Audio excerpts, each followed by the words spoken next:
Welcome back to Leeds Lately. Before we get into this one, make sure you check out the Classic Football Shirts link down below. It is my affiliate link, and you can get 10% off classic Leeds United shirts there by using Leeds Lately 10 at checkout. That's Leeds Lately 10.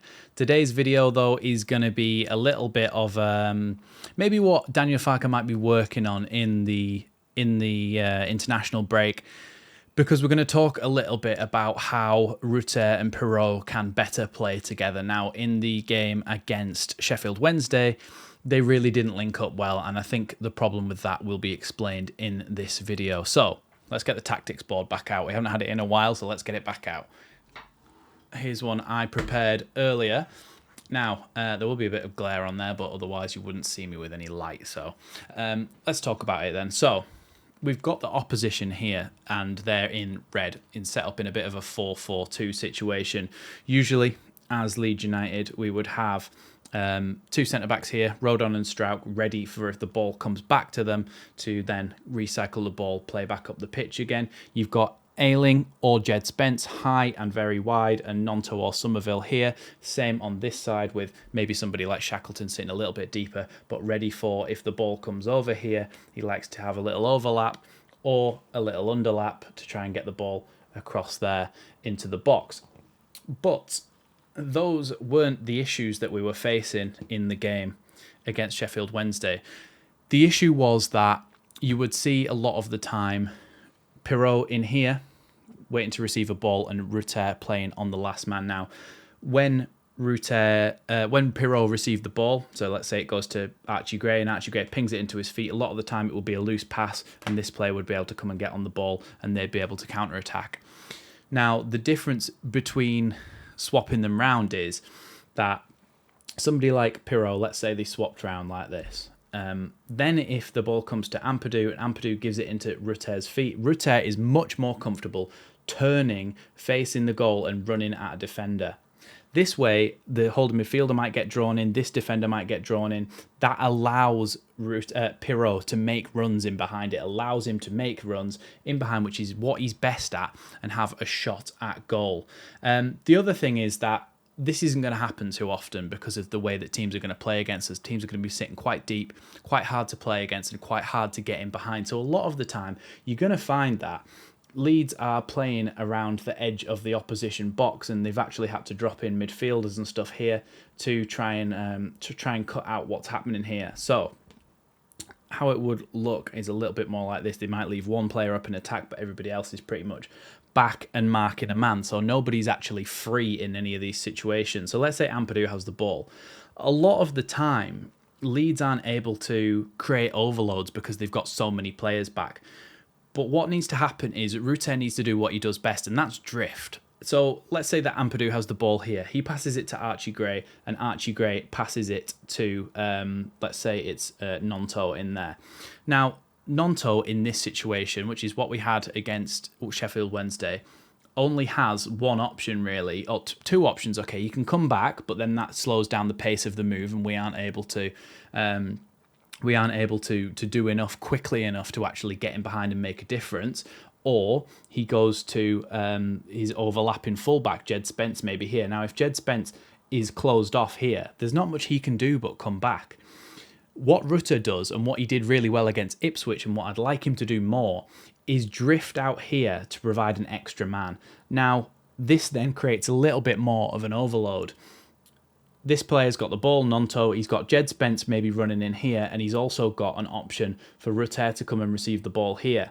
If Rutter receives the ball, this player comes towards him, and he's either able to pop it back into Gnonto and then through to Jed Spence, who's then actually opened up a bit of space and is able to go and play in behind, or Rutter is able to actually turn and run towards the box and pass it himself into somebody like Jed Spence, who's made a run. So it's about Rutter going from side to side, either side of the box, coming over here, linking up the play basically, and Piroe just needs to stay between these lines. And it sounds very simple, but Alan Shearer himself said Premier League's all-time top goal scorer, said, if you stay between these lines throughout your career, you will score goals as long as you don't go too wide as a striker. That's what we need Piroe to do. It sounds very simple, but if Piroe sticks between these lines, if he stays within this area here, he's able to then get the final telling touch. You've seen it with Haaland, right? Haaland, in that game that he played the weekend before the international break, he scored a hat-trick, right? He had 4 successful passes in that entire game, and he scored a hat-trick, and I'm pretty sure he got an assist as well. So that is how much a striker's contribution can be, because all he needs to do at the end of the day is score goals. And yes, we do have a system where we would like the striker to link up a little bit as well. But in these situations here, when we are playing against such a low block and such a compact, tight defence, you need a number 10 like Rutter who can drift around here, create space by offering another option. Then you get a player going over here, and then the idea is that Piroe is just in the box, ready for the ball to go down that corridor of uncertainty. And I know I promised Rob Bailey, one of the Leeds Lately members, if you want to be a member, hit that join button down below. But he said it's like the Isle of Agony, some basically other ones. So I'm gonna start using them throughout the videos when we talk about the corridor of uncertainty. It might be the corridor of confusion or the street of strife or anything like that. But basically this gap here between the defenders and the goalkeeper, where they don't know whether to go to it or the keeper go to it. But that's where you want Piroe. You want him in the middle and able to make those. In the game against Sheffield Wednesday, for example, you had Rutter in here, and he, like I said, he likes to drift, so he would be like out here, and Piroe would be on the edge of the box. And so when a ball did come into the box, there's nobody there to actually get on the end of it, and that has been a big issue in that game. So hopefully in the future we have Rutter linking up the play more. Piroe stays in the middle as a striker, and they can be fluid because sometimes Rutter can utilise his pace to get in behind a little bit and they can swap round, but they need to be very fluid if they're going to do that. And that's what happened against Ipswich. But in the Sheffield Wednesday game, they were definitely more rigid and they definitely didn't swap anywhere near as much, if at all. I didn't notice them swap. Some people have said that they might still be swapping. I didn't notice it. But the idea, like I say, is that Rutter goes and helps out in these situations, creates a 3-on-2 with the fullback and the left midfielder, right midfielder in this case, and it basically allows us to get in behind and have crosses and attacks into the box. Rutter should be going from side to side, linking up with whichever duo. He makes a trio, okay? He makes a duo a trio. That's his job.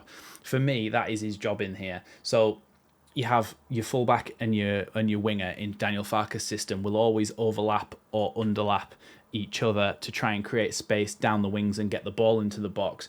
And Rutter's job is to go and make that duo a trio, so you've got an extra passing option. And if not, you can come all the way back to Archie Gray, all the way back to Ampadu, and then try the other side. And in that time, Rutter kind of drifted and floated over with, let's say as well, when he does drift and float over to the different sides, it's good because it doesn't allow defenders to get a hold on him. If a defender from over here, so let's say this is the central midfielder, if he comes all the way over here to follow Rutter, then you've got a lot more space in the gap that he's just vacated. So that number 10 position is really important in this system, and I think that somebody like Rutter could do the job really well, but he just needs to be played in that position properly. He needs to drift from side to side, making duos into trios, and helping out to get down the wing, because we didn't have enough options, and a lot of the time players were taking it upon themselves. Say Nonto had the ball over here, he was the one who had to just basically try and dribble through everyone and then couldn't quite get his shot off in the end or something.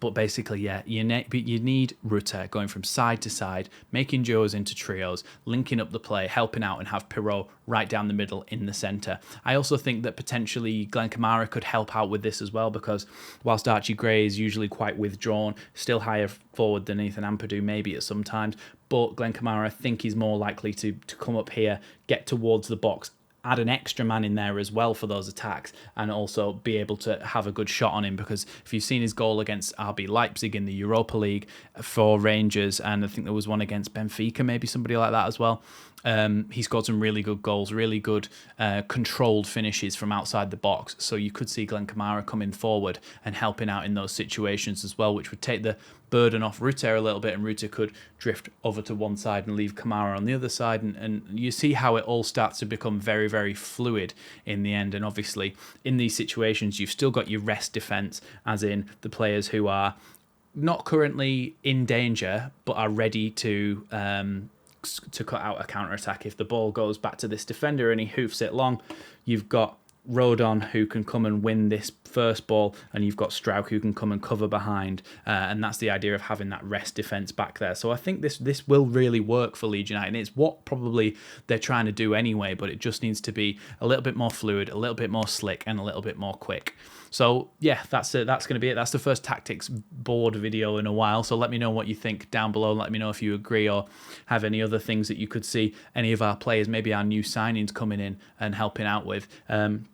But yeah, that's going to be it for this one. Thanks for watching Leeds Lately. I hope you're enjoying the content at the moment. Let me know by hitting that big red button down below, because we're trying to hit 10k by the end of the season. Thanks for watching this one though, and I'll see you next time.